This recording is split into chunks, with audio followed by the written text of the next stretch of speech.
اللہ علیہ کے حوالے سے کہ وہ فرماتے ہیں کہ حضرت بلال رضی اللہ تعالیٰ عنہ کی وفات کا وقت آیا، آپ کی اہلیہ پاس بیٹھ کے کہنے لگی واہ حزنا ہو یا بلال، ہائے بلال بڑا افسوس ہے تم دنیا کو چھوڑ کے جا رہے ہو۔ انہوں نے کہا لا تقولی واہ حزنا ہو یا بلال، کہو واہ حسنتا ہو یا بلال، واہ مسرتا ہو یا بلال، او مبارک ہو بلال تم مر رہے ہو۔ انہوں نے کہا کیوں؟ انہوں نے کہا وجہ یہ ہے کہ جو ہی اس دنیا کو میں چھوڑوں گا تو سب سے پہلے سرکار سے میری ملاقات ہوگی، پھر صحابہ سے ملاقات ہوگی۔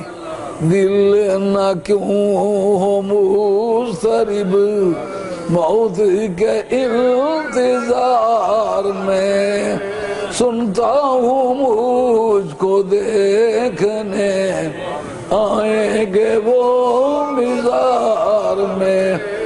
جو قرآن مجید کی آیت ابتداء میں نے پڑھی ہے ربنا اغفر لنا ولاخواننا الذین سبقونا بالایمان، آل مدینہ کی تعریف رب نے کی ہے۔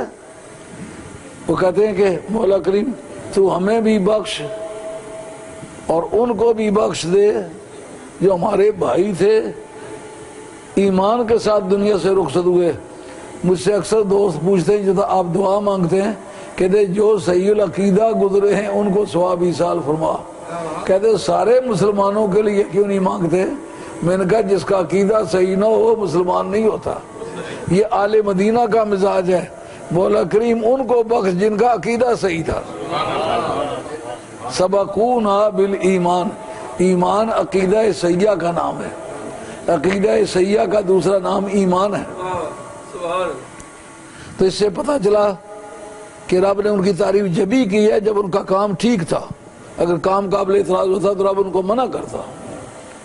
اور امام ابو نعیم اپنی دلائل النبوت کے اندر لکھتے ہیں، کہتے ہیں جس وقت کوئی بندہ مر جاتا ہے تو اس کے مرنے کے وقت وہ جو فرشتے کرام کاتبین اس کے ساتھ لگے ہوئے ہوتے ہیں ان میں ریٹائرمنٹ نہیں ہوتی، پینشن نہیں جاتے۔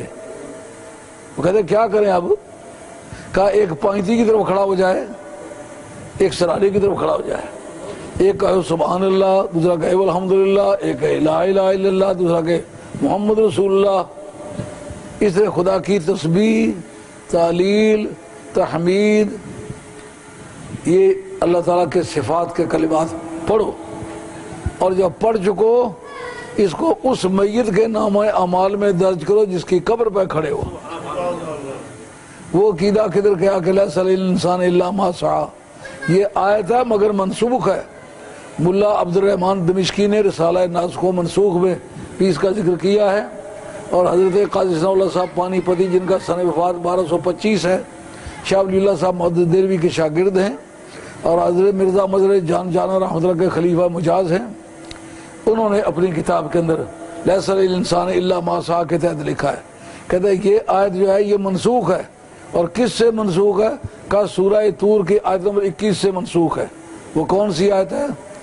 کہا الذین آمنوا واتبعتهم ذریتهم بإیمان الحقنا بهم ذریتهم وما ألتناهم من عملهم من شيء۔ فرمایا جو ایمان والے دنیا سے گئے ہیں نا، ان کی اولادوں نے اگر عقیدے میں کوئی گڑبڑ نہیں کی، عقیدہ وہی رکھا جو بزرگوں کا تھا، اعمال کی خرابی کے باوجود ہم قیامت میں کے میدان میں ان کو اٹھا کے ان کے باپ دادے والی کلاس میں ان کو ڈالیں گے۔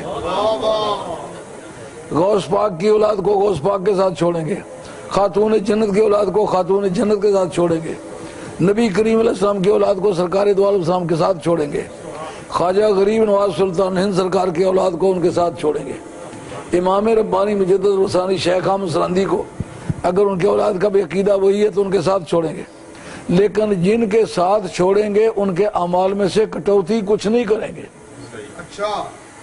اگر لیس للانسان الا ما سعی اپنے وقت پر کام کر رہی ہو تو پھر یہ آیت کدھر جائے گی؟ کہنے والا کہہ سکتا ہے سورہ طور پہلے ہے، سورہ نجم بعد میں ہے، کہا ترتیب تلاوت میں وہ بعد میں ہے، ترتیب نزول میں وہ پہلے ہے اور سورہ طور پیچھے. آگے بات خیال ہے نا، مزے کی بات.